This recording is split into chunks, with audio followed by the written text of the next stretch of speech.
You're listening to the Live Out Loud podcast with River Wynn and Michele Flamer. Hi, River. Good morning, Michele. Happy Saturday. Yes, I love that we're recording on a Saturday again. It feels good. It feels so good. What's happening today?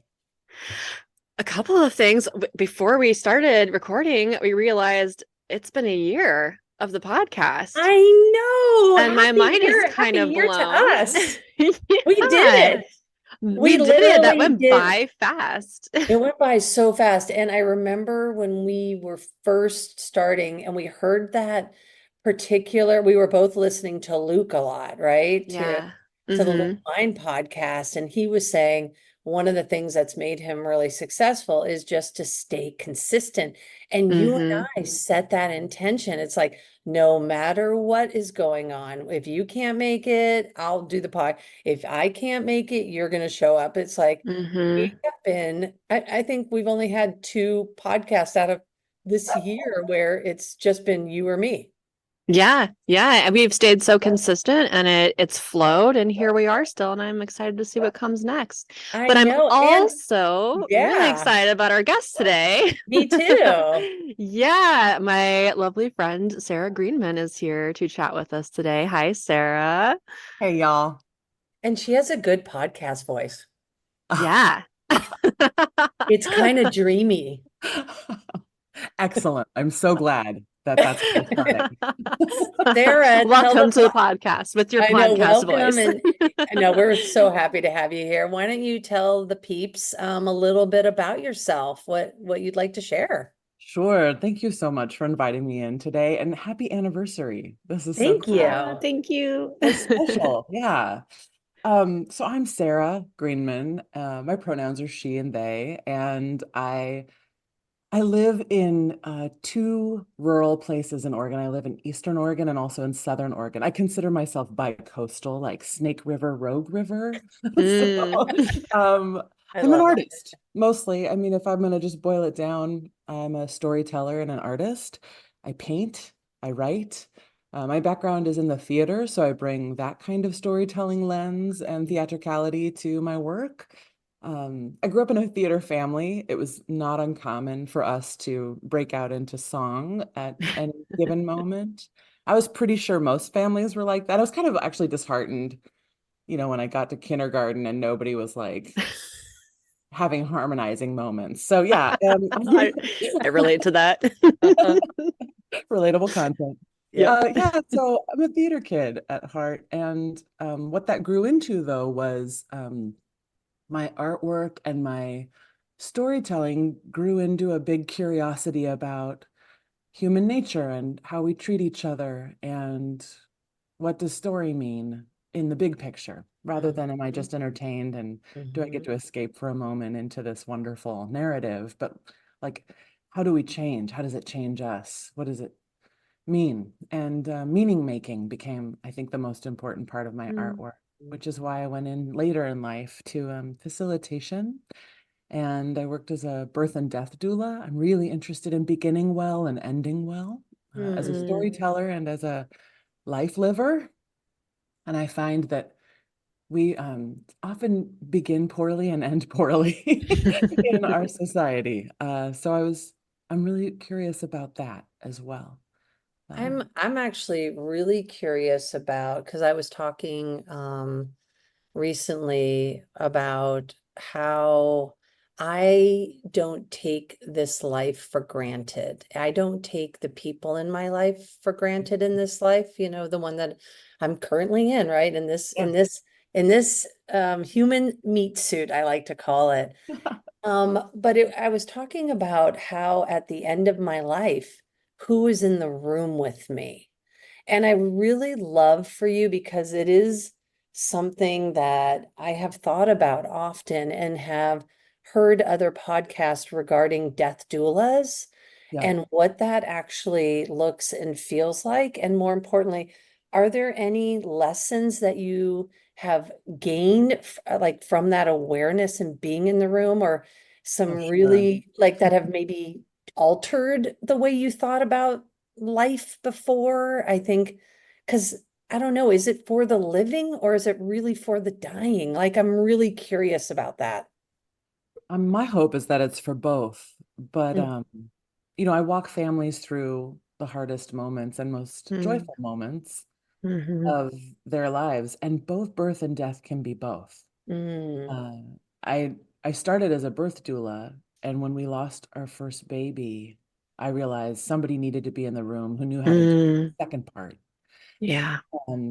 Nothing is promised is what my mom says to me all the time. Nothing is mm, promised. And so I really live that way and I think that way. And having been in the room with families that are saying goodbye to someone, whether yeah, it is a person who's lived a long, good life and was prepared for this, yeah, or a family who is just shook to the core by losing somebody early, or somebody in an unexpected way, or even in a disenfranchised way. And what I mean by that is, we have a lot of disenfranchised death in this country. If you lose somebody due to suicide or somebody due to drug overdose, or during the 80s, it was the HIV epidemic. There's a mhm, lot of ways in which we can't talk about those we've lost. And so sometimes I am lucky enough to be in the room with a family that knows it's coming.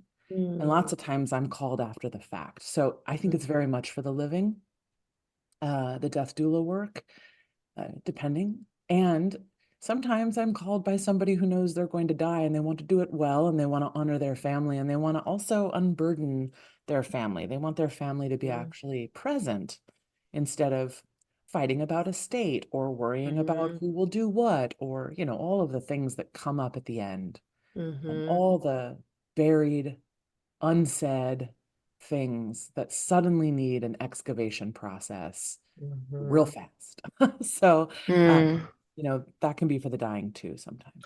It's just heavy on my mind because today is the fourth anniversary of my father's death, passing, and Gosh, River.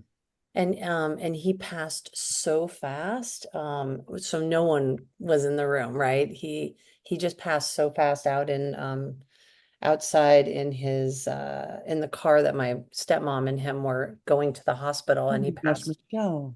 Yeah. So no, I mean, yeah.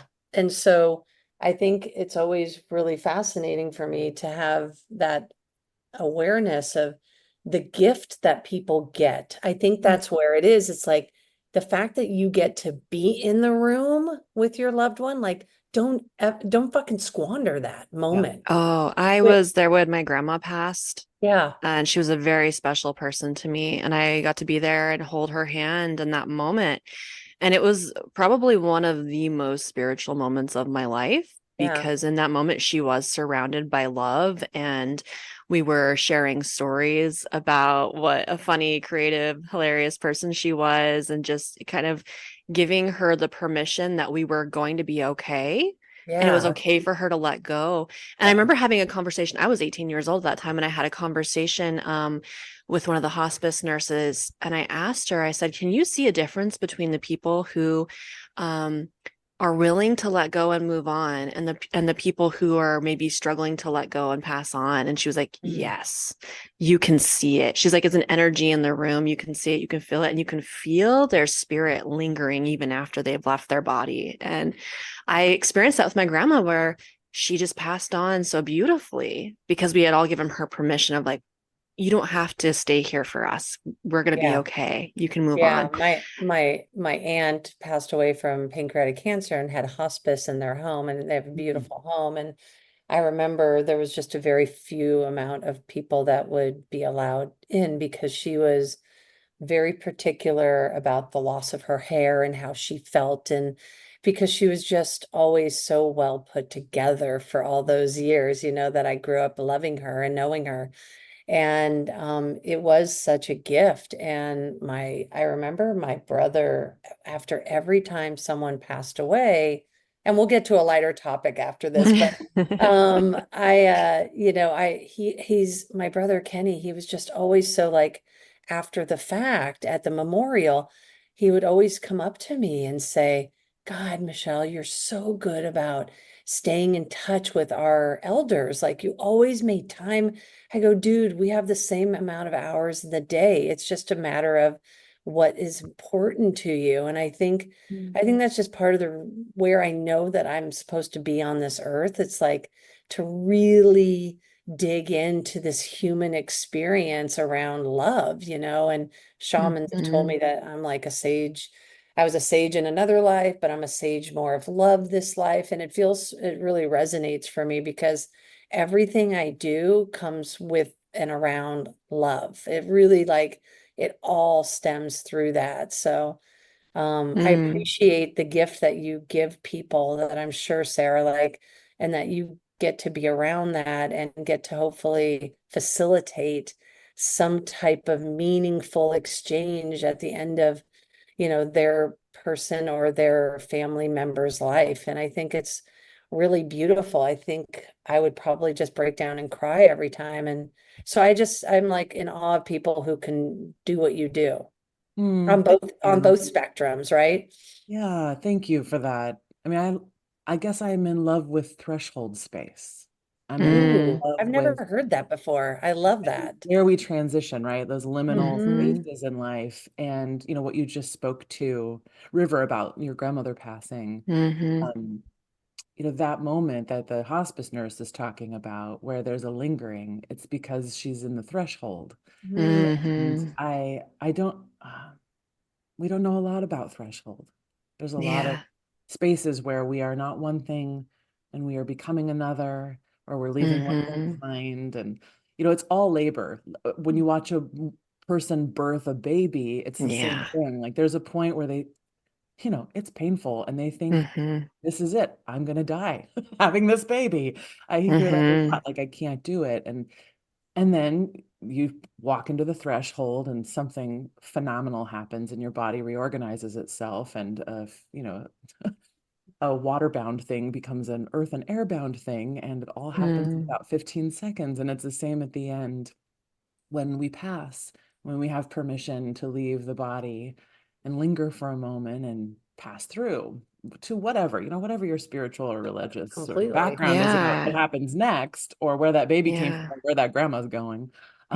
It's still it's a physical sensorial experience, not an ethereal out of body experience. It's actually a body experience, a physical somatic experience. And I'm interested in embodying the threshold. And that's why I like creative work, bringing something new into being, collaborative work where you're all around, pouring love into a thing that is being born or being let go. I love that. Like that. That was my next question. Like, how has the experience of those thresholds kind of translated into your creative work? What does that look like? And then, holding space for others, you say you facilitate, and, I know you have your thoughts, and it's so beautiful to watch, and I love it. I'm just so curious, like, how that's translated. What are the thresholds like in creativity for you right now? Well, when it's on stage, I feel like that's a ritualized space where we're acting out what, a world we want to make, or a world we want to notice, or a world we want to change. So it's ritual in its purest form. That's why I love the theater. It feels like going to mass. I'm not Catholic, but they kind of know something about theater and ritual. And so I try to create little rituals around any kind of threshold space. So it honors the moment, it makes meaning out of the moment, and allows us to talk about what happened and what we felt, what we think about, what we witnessed or embodied or saw or experienced. And so that's what facilitation is about too. When I do harm reduction or repair work with organizations, we go into a kind of a ritualized space where we say, okay, we're going to say the things out loud, and we're going to walk together with some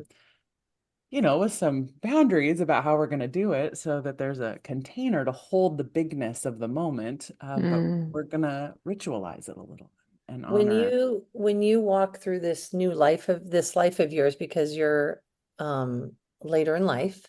Yes. And I'm 40. I just turned 46 this week.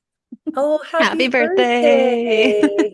Cancer baby tonight. And so Yes. when you're walking through this life right now, what is it, what is it that you lead with? Because so often, like the later in lives that I know, like they want to wear rainbow everything. It's like they're showing up first Mm. gay Yeah, because of the journey that the they've, newness.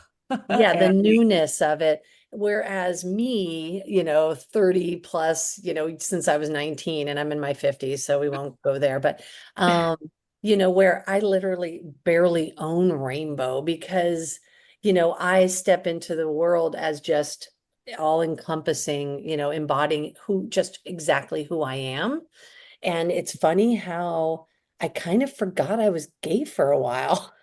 Until I hung out with all these newbies, these little gaybies, as we call them. yep, yep. And they're, or baby gays or however they want to say it, but it's so sweet, there's a sweetness to watching them blossom, before our eyes. So for you, what is the life that you're living right now? Because obviously you did the work to get to this place of freedom. Yeah, it did.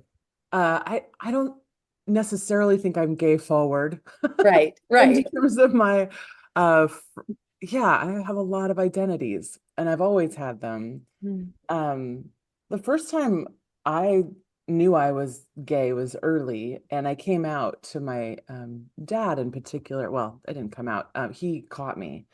And Oh, we need to, um, can we hear yeah, that story? well, Are it's we a allowed to hard, hear a little snippet? yeah, it's a hard one. And he's still here, my dad, and with me, and we have a good relationship that has had some rocky places.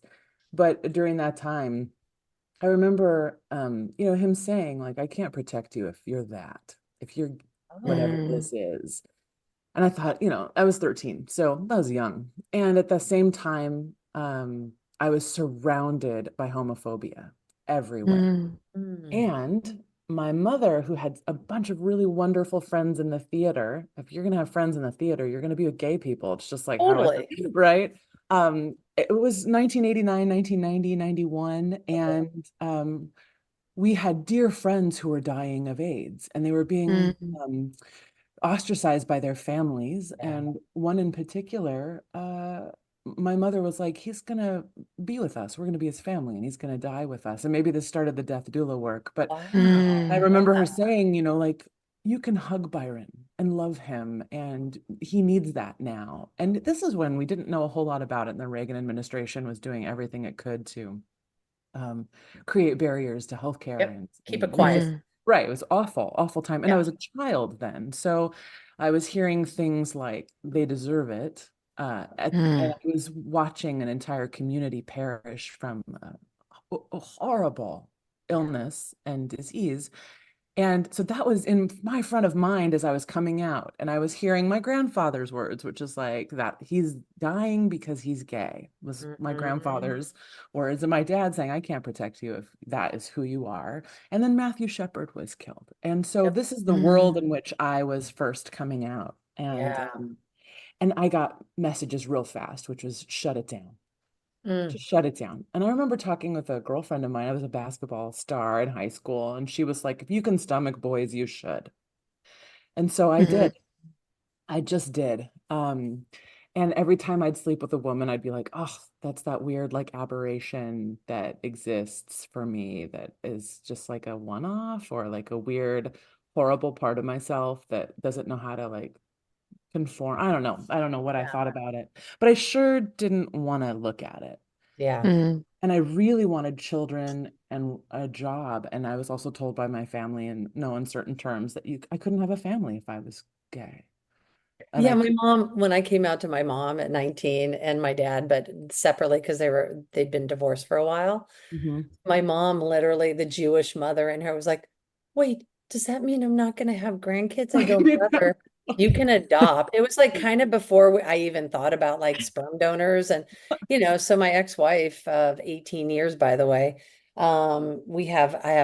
she's in the other room now, but she's almost 13 now. And my mom is like obsessed with her. It's so sweet. Course. But yeah, we Grandbaby. used a sperm donor and my ex-wife gave birth. And, of course, Yeah. I just I had always none of want, that exposure. I didn't know about any of that. And I didn't yeah. really ask. I was 14, 15, 16. So yeah, it just seemed like not a path that was for Mm. me.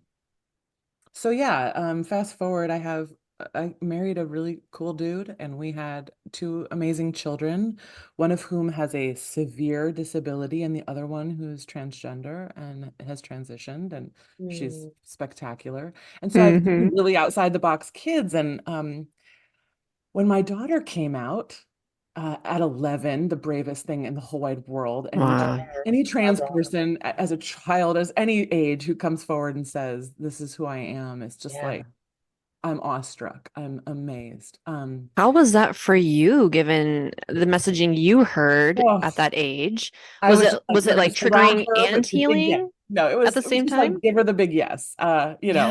It was You cut all the generational yeah, trauma is what happened. that's what You I put a wanted. block to that and said, no more. This Well, our we kind of wondered and we gave her the language to say it if she wanted to. We Mm, talked about the possibility of that and we put her in situations where she was surrounded by gender nonconforming people. And I'm a gender Mm. studies major. And I was like, we are not going to play this game with any of our kids, regardless of what, everyone has to come out, everybody. hmm Sometimes you have to come out as straight and cis, but you have That's to come true. out at some point. And so when she did, I was so proud of her, first of all. But we were talking to this therapist who said, one of the ways you can really help your daughter is to talk about your own sexuality and gender expression and normalize it at the dinner table. hmm Um, my True. husband was like, great, no problem. And I was like, Oh shit. oh shit. Whoops. Deer in the headlights. Yeah, it was rough. And I thought, I owe it to her. Oh my God, I owe it to her. And I owe it to family Mm, members who are younger than me that have come out and been the first in our family. And I thought, God dang it, I should have been the first in our family. Not because I wanted to be first, but because Right. it was my I want job to to win. example. No, nobody wants that award. But maybe it would have made Yeah. the younger generation have a little more ease and mm. permission and modeling. And so I was wrestling with all of that in my early 40s. And so I came out to my husband, and we've talked about it before. He knew that I had been with women. He probably thought he was going to benefit from that statement. Oh, I don't know. Yeah, it all it was a bomb in the house is what it was. It blew up everything. Mm.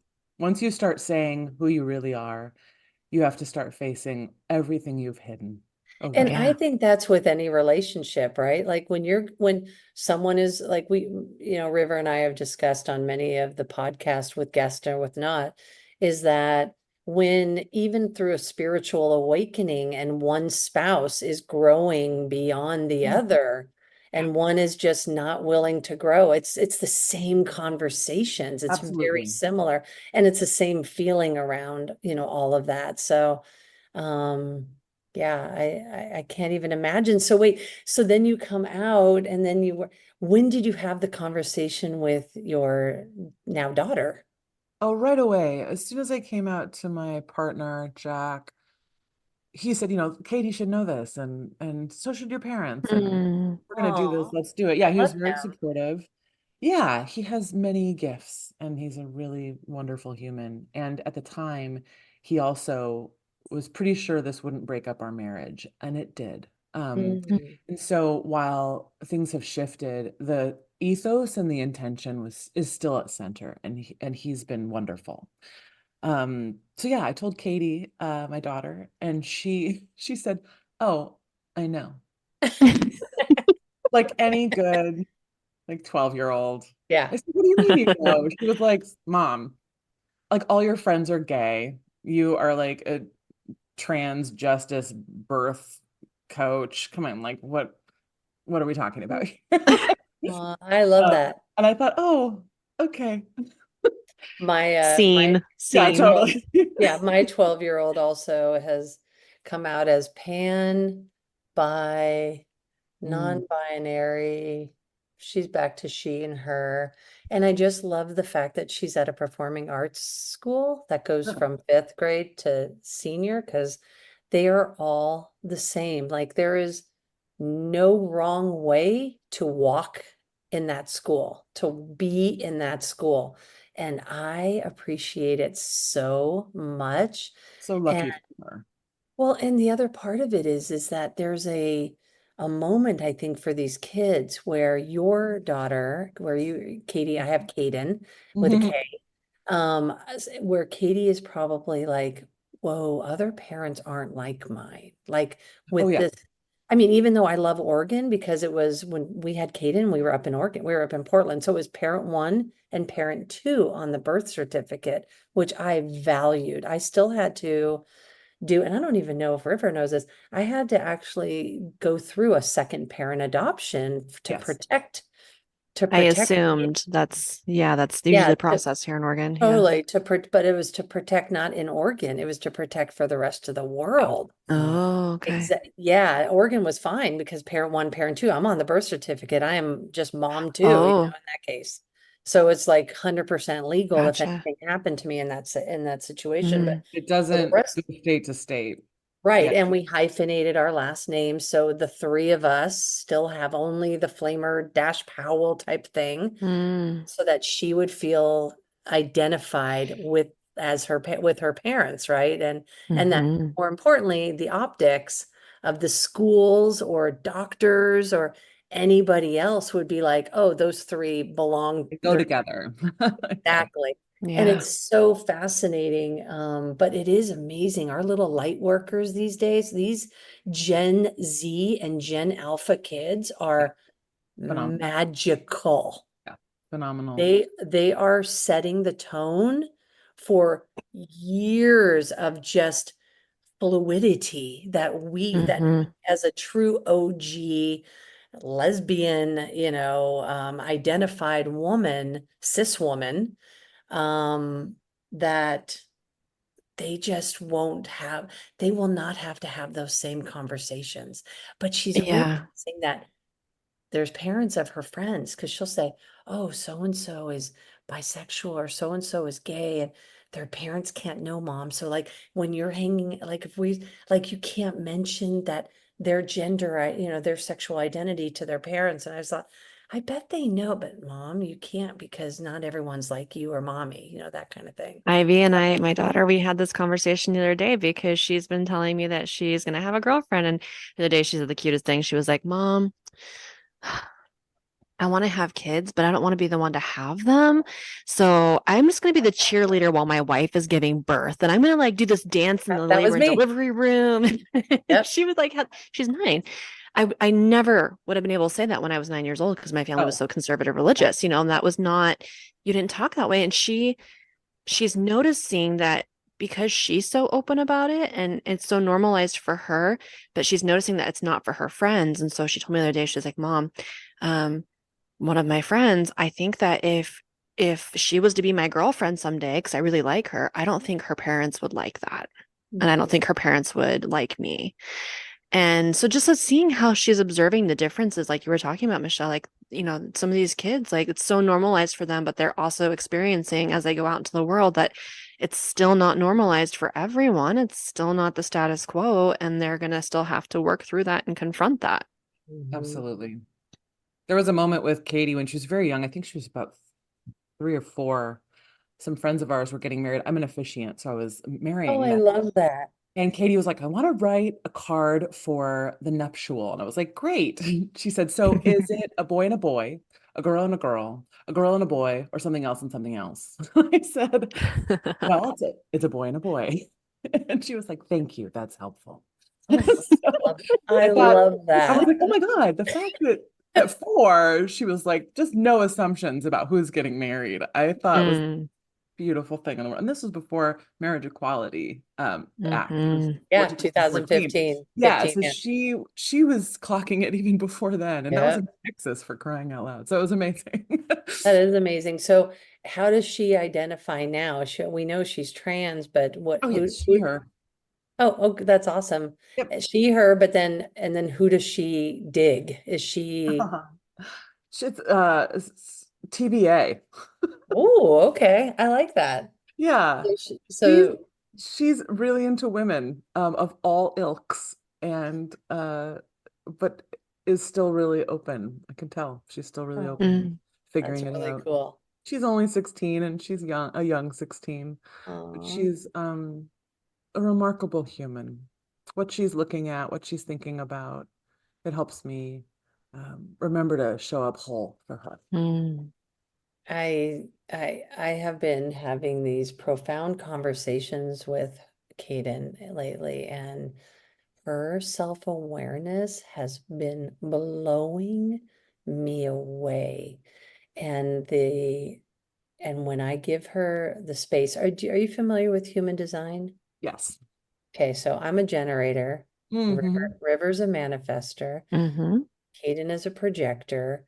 And how I parent her now is through the projector space Mm, and not through how I was parented and how my mother said things to me. I mean, certainly there are things that I take from my childhood and how my parents raised me, sure. whether It all it's affects us, right? yeah, Yeah. it is.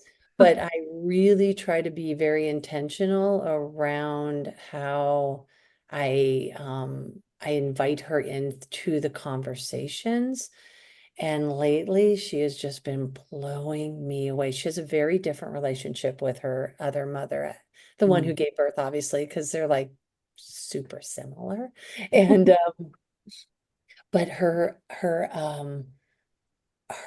emotional intelligence Mhm. around how well she understands us. Because I'm like, describe what you think about mommy. And then she tells me, I'm like, damn, that's spot on. You're like, It's that's like, helping me. it is mind blowing. And then she'll say to me, she'll say to me what, she's thinking. And I'm like, okay, it's fascinating. Astute, right? You you Astute. think that they aren't like you think they are just in their head and with their friends, and no, when you have these little light beings, and they're seeing you go through and grow through stuff, right? They're actually watching us grow through because they're such mirrors for us. It is Um, I'm like in love with this space right now and this age. Mm. Whereas I was so worried about these teenage years, but I'm not as worried about them anymore because of our conversation and the relationship. I don't want to be her best friend, but I do know that it's very important to provide safety. There mhm. is an element of friendship, of the way that friendship shows up. It's more of the way that it's just communicated. It's not necessarily like, I'm your best friend. I want to be your best friend. It's more of just through actions of how showing up. You're showing up for your child in a Yeah. totally different way and a I show consistent way. Yeah, I show up like I show up for you, Rev. It's like Mm-hmm. I show up for her in the same way. So I'm just trying to model, like, well, this is how you don't have to be afraid of having deep conversations because I'm not judging you through it. Mm. Like, really telling her, like, there's no right or wrong answer. Telling her I'm curious has been the biggest, like, that has been the biggest opener for it, is like, try just testing. Like I'm saying this all to the listeners right now, not necessarily to the three of us, but like I challenge you to speak to your kids and just tell them, hey, I'm really curious around what you feel about this, or what your thoughts are on this, or like when this happened last week and it was all kind of going on, like I'm so curious as to your thought process through it, because what you think matters to me as much as, the rest of the family. Like we're all in this together kind of thing. Well, and so Sarah, like the bomb exploded for your household. Yeah. So in communicating with that with your kids and then all of that, how did the dust kind of end up settling? Mhm. I mean, I think once you take yourself seriously and put some of your big needs first, which is an antidote to hiding, right? Mm-hmm. Um, and women in particular are trained from birth away from that behavior. Yes. So there's a lot of things you have to overcome. It's not just, am I not hiding anymore, but also, am I not laying in the sort of behavior bed that was made for me in terms of my gender role as a wife and mother. So once you sort of step away from that, people are great. They're like, oh, you're living out loud. Congratulations, you've come out. Yeah. And they still want you to act like you've always acted. And they want you to still be as you've always been. And there's a pact that's made with women who are domestic householders. Not that I was a stay-at-home mom. I'm not. I'm an executive director of a statewide nonprofit. I run my own business. Like I have a bunch of things that I do separate of my motherhood and my wifedom. But I think people love the idea of women acting in an authentic manner until it impacts how they have served. Yeah, how they've served in the past. Yeah. So once I stopped serving in the ways that I was serving and enabling or caretaking or nurturing others the way I had been, and once I started centering some of my own narrative in the story of my life, many people were, I think they were nervous at the very least, and some were pissed. And so that's a hard thing to come up against, because these are people you love and people that you've also made a sort of silent bargain with about how you're going to be for them. And we don't really love when women change their minds anyway. You know, when you can retract a yes and it can be a no now, that's no, but the patriarchy hates that shit. It's very uncomfortable for the patriarchy. Very uncomfortable. And patriarchy is all around us, right? So it's just like white supremacy. It's like the water we're swimming in. And so when, you know, when we, as just like when as white people we start divesting from whiteness, people are like, oh wait, we have a deal, we white people, about the kind of privilege we have in these spaces and the kind of things we get to sort of enjoy, and the level of comfort the right to comfort that we have. So when we start disrupting those silent bargains that are made inside of supremacy structures, patriarchy being one of them, you know, people lose their ever-loving goddamn minds. And so there was a little bit of that. And there was a lot of love and a lot of like, I'm here for it. So I lost friends. I lost clients over it, who were like, you made a deal, which was to be a wife and have these children. And I don't like this new you. So you have to be willing to let go and to lose. And that's a grief process. And luckily I live in grief processes as a birth and death doula. So I knew what was coming, but it's hard to minister to yourself sometimes. I'm gonna ask a question, because I have a feeling the listeners are thinking this right now. Can you give us the timeline, you know, of like when you decided, like that moment, like when you came out, like, and give us a little timeline, because I think sometimes when our listeners are going through stuff, they always, even though they don't want to compare, there's just something of like, okay, like, does that, you know, how does that resonate for them, type of thing? Yeah. I mean, the whole trajectory of it is, I think I noticed that I'm gay when I'm like 6 or 7 years old. I say it and act on it when I'm 13 and 14. I get shut down. I continue to sleep with women well into my 20s. I get married, have babies. I'm married for I'm 18 years married as well, to a man. I come out in 2019. So I got married in 2004. I come out in 2019, moments before the pandemic hit. Like, oh, I'm just going to be out in an isolated house with the family of my choosing. So we had a lot of time to think about what it would look like for me to be out. I can't even imagine. Yeah. It was rough. Quite a container. Quite a container. Yeah. And at the same time, my mother-in-law moved in. 4-bedroom container. Yeah. Oh, and then the mother-in-law moved in? Our mother-in-law moved in. She's living in Seattle. She's wonderful, by the way. I just love her. She moved in with us, and I was like, this is awkward. I'm gay, and nobody knows it yet except my husband and my daughter and anyway, it was an exciting time. And then in 2021, I had an opportunity to be a part of a leadership cohort as part of my work. And my husband then husband Jack and I sat down and he said, this is a great opportunity for you to be out in a place where people don't know you, where you're starting fresh, where you're meeting new people. And what is it like if you identify as queer in this group?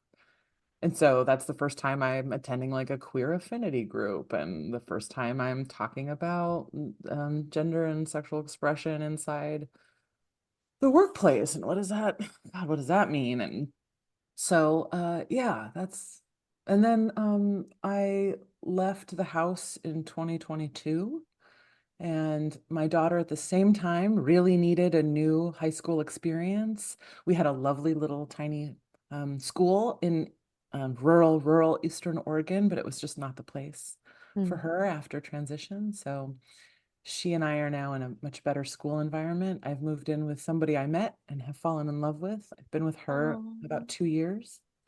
And I love that. yeah, I met a really wonderful human right away.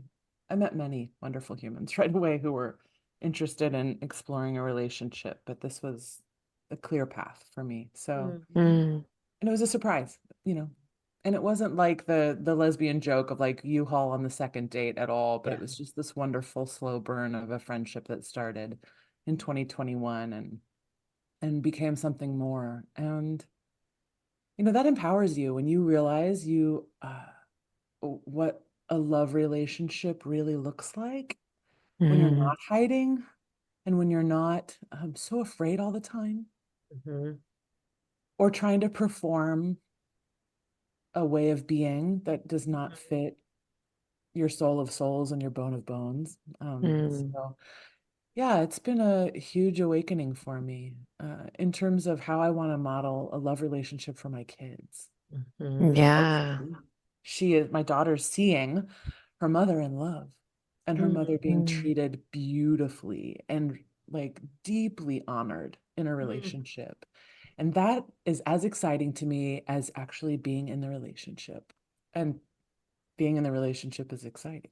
So I love that you said that and shared that because I will say as a single mom, like that is the goal right. of, you know, um, not being in a relationship until it's the kind of relationship where my children are going to benefit from it in a deep way of seeing that genuine love modeled not only towards me, but for them and just our space as a family. And that's something that's really worth waiting and working for Sure is.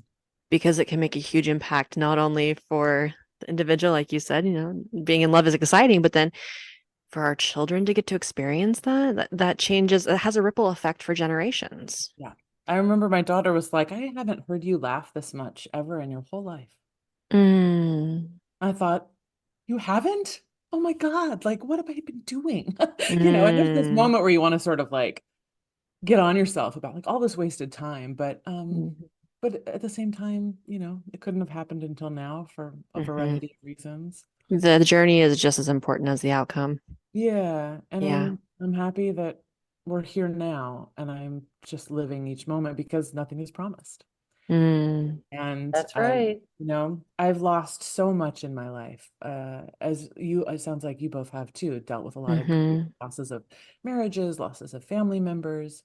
My mm-hmm, brother, I'm just coming up on the 10-year anniversary of my brother's death to a fentanyl overdose. And mm, also my youngest child has severe disabilities. And that's a kind of grief too, right? Where mm-hmm. we sort of lose the child of our imagining Yeah. when they arrive and you realize, oh, this is my new job for the rest of my life, or at least the rest Mm-hmm, is.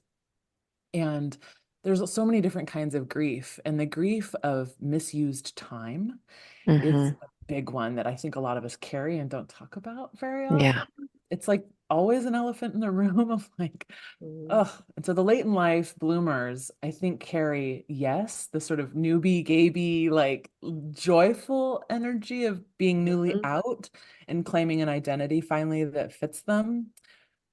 And this deep grief of not having joined the party when you first got the invitation. Mm-hmm, mm-hmm, Yeah, they really have been, you guys have really, you mourn the loss of the time you you didn't get to be in this like out space. And I found that the most fascinating when I first was learning more about later in lifers, is that they just were all like, they're pissed Yeah. that that Mad, time was mad, mad. snagged. Yeah, that was snagged from them. And the exactly what you said, it was like environmental, like your parents and your grandparents are telling you, are just speaking their truth, their belief, but how Yeah. it affected you as a 8-year-old, as a 13-year-old, as a teen, like 18 and into your 20s, and the choices you made were stemmed from that. And man, I'm so glad that you have found love, and not only love, it sounds like just a profound mutual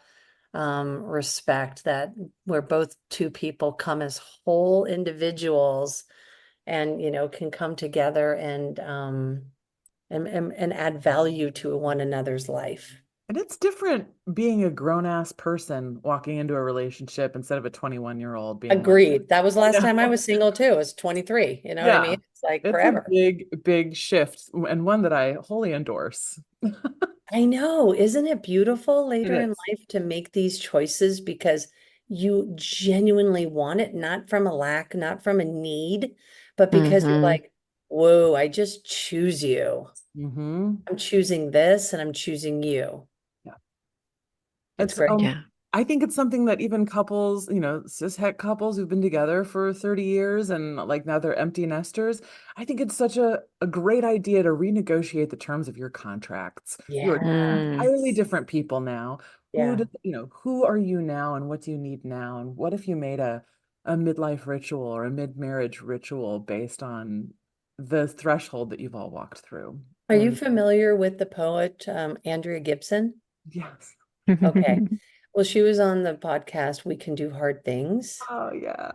And did you hear that double date episode? Heard like clips of it on the It, socials, but not like I haven't. when you have time, I urge you to listen to this beautiful with Mm, your beloved, like you okay. guys should just listen to it together, because the snippet I'm going to share with you is where Andrea was looking at her wife in the kitchen doing dishes. And she just kind of looked over and she was like, who is that mystery over there? That at 10 years, she was still being able to like see her for who she was in this beautiful, it wasn't because like me and I think a lot of other people, when we're in these marriages, we have so many assumptions around who our spouse is, how they're going to react to whatever we're going to say. We assume that we know every which way because we think we know them in every which way. And it's a horrible assumption to come from, because Yeah. more often than not, it's sad when we're right, but it's also sad that we don't get to appreciate their change, their inner growth, if that has happened. And so that moment of her being able to say, like, who's that beautiful mystery over there? Is the beautiful mask off, and just the air and the spaciousness in that statement of like, God, I get to love this human being. And after she's done with this, I get to just see how she comes, into our spectrum. She doesn't know, because she didn't know she was kind of watching her in that moment. So I can't imagine, like, Andrea just sort of sitting there like across, like maybe at her desk trying to write or something, right? Or at a kitchen table. And I'm sure her partner just was like, what? Like, what do you look at? And she's having this like profound, beautiful state, like moment. And I just think it's beautiful to like love every part and every change, and to see our people, our humans that we've chosen to be with, like as a beautiful mystery. Well, in that is a really elegant question. Who is the mystery in front of me? Right. When I work as a facilitator, I often talk about our ability to stay in relationship is about the quality of questions we ask. Yeah. Can we ask an elegant question when we're afraid? Can we ask a question that's comes from a place of curiosity when we are in a state of deep bias when we just assume we know what we're going to get. Right. That's that question, asking the kids, like what you said, what do you think and feel right now?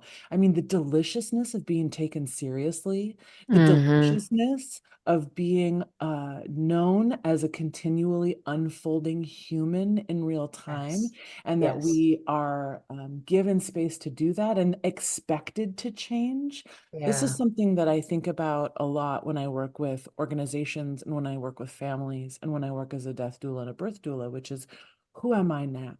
And who are we together now? Which is, it is also continually changing because we are changing.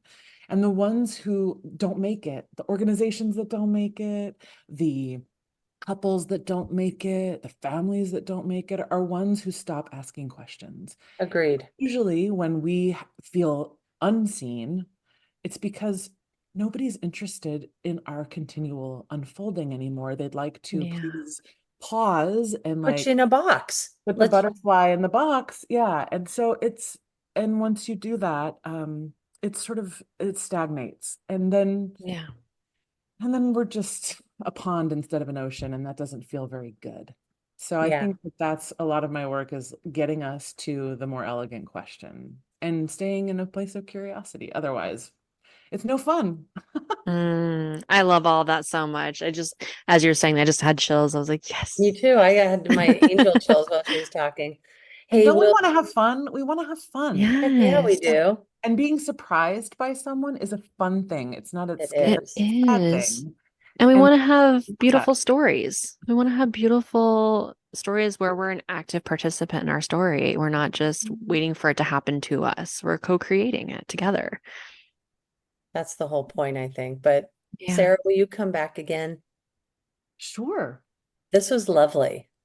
Thanks for having me both. You're a really beautiful human being, and I'm like really grateful in this moment. Maybe I'm emotional today because my dad, but I just feel like I have a new soul sister in my life in a way. I had a feeling you would feel that way. She's pretty awesome. So thank you for sharing who you are, because it is so exactly what we need right now. Thank you. We need each other right now. For sure. And on the big scale too. We really need each other. Absolutely. The collective needs more of this, for sure. So thank you, ladies. River, as always, I love you. Yes, thank you. Thank you, Sarah, so much. Absolutely, my pleasure. If you enjoyed this episode today, be sure to subscribe and share, because what do we say, baby? Sharing is caring.